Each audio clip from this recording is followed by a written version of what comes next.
So a few weeks ago, I made a video talking about how I have the chance to be in a really positive, healthy relationship that is sustainable, that is with a partner I could trust, that doesn't trigger like my codependency habits to come out, that doesn't trigger like the relationship issues that BPD brings out in me.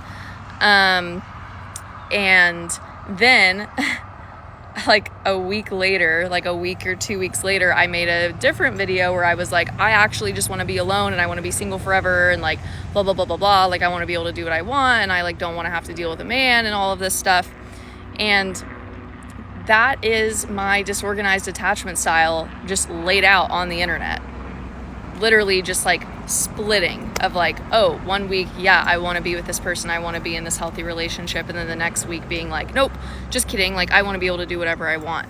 And I think that what's happening is it's this like self-destructive pattern that I have where when I am in something that's healthy, I get this craving. It's like, I've explained that like toxic relationships or being with partners that like gaslight, love bomb, like are untrustworthy, that kind of thing is like, I am addicted to the emotional roller coaster, dopamine highs and lows that a relationship like that gives me. Like I'm literally addicted to that. And I think while I've been in this like kind of healthy, well, I mean, it is healthy, but it's like a long distance relationship with this guy who's like, I've dated in the past and we've been friends, like we've known each other for like years, and he's a really good guy, and both of our circumstances have changed a lot and we've grown a lot, and like now like he's, you know, like we're like he wants to move here and be with me, and everything's fine, everything's super healthy, I'm very happy, like I trust him. And there's this part in me that's creeping out, and I know what it is. I'm masking it as, oh, I just want to be independent and do my own thing, and like I don't need a man, and like blah, blah, blah, blah, blah. And like I can be independent and still be in a relationship. I can still do what I want, you know, within reason, like while I'm in a relationship. And so I'm like, okay, it's not that I want to be independent. That's the problem. What's the problem? The problem is I want to be alone so that I can continue to enter into these negative, high emotion relationships, because that's what's familiar to me and that's what's comfortable to me. And I don't like it, but I do like it when I'm not happy and when I'm sad and when I'm skittish and when I'm walking on eggshells and when like, it's like I like being depressed. It's like I like being codependent. It's like I like worrying about somebody all the time.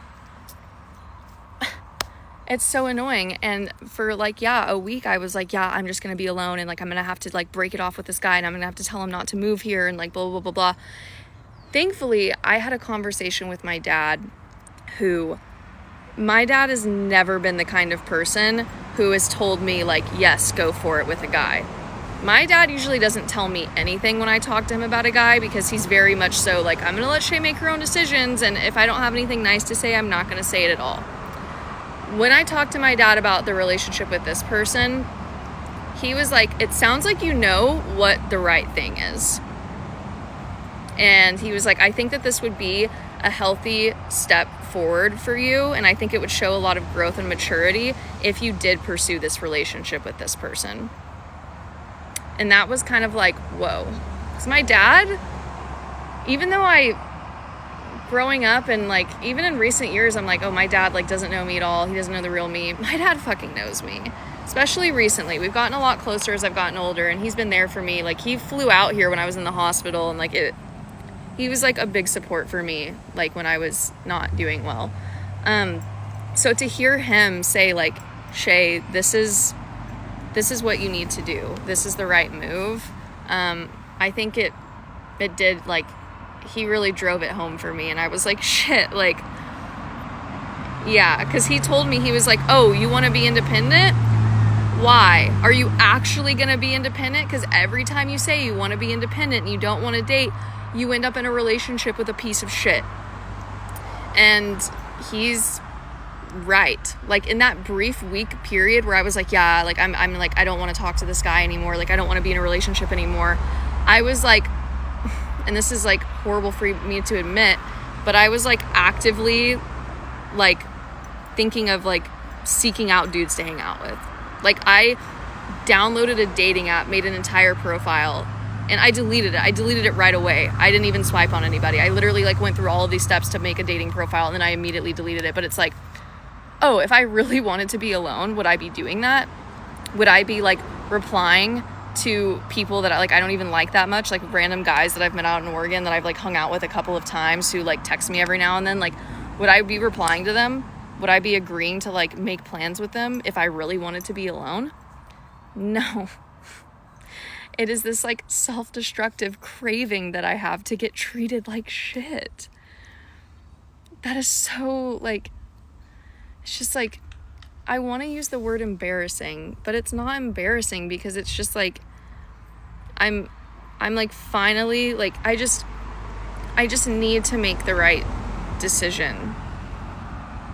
And like, I think the reason why I've been so like up in the air about this healthy relationship is because I know that it is going to be healthy, and I'm scared that I'm going to do something to fuck it up. And I think that saying like, yes, move here, and like being with this person, I think that it would be a step in the right direction. And I think it would be a testament to like how much growth has happened and like how hard I've been working to like change my behaviors. And yeah, it's just crazy because I've got videos on here that are just so contradictive of each other. It's like, what is this girl talking about? It's like, yeah, it's my disorganized attachment style. I'm going in between, you know, I'm like bouncing back and forth between dismissive avoidant and fearful avoidant and secure. I need to be at secure all the time, but right now I'm like in my super avoidant phase. And I think the avoidant dismissive part is me being like, oh, like I feel so secure in this relationship that I'm like worried about losing my independence, even though I won't lose my independence because I trust him, so I'm not going to become codependent on him. And then I have my avoidant fearful side, which is like, I'm not scared of him, I'm scared of myself. Like, I don't want to enter into this relationship because I'm scared I'm going to hurt him. I'm scared I'm going to blow everything up. Yeah,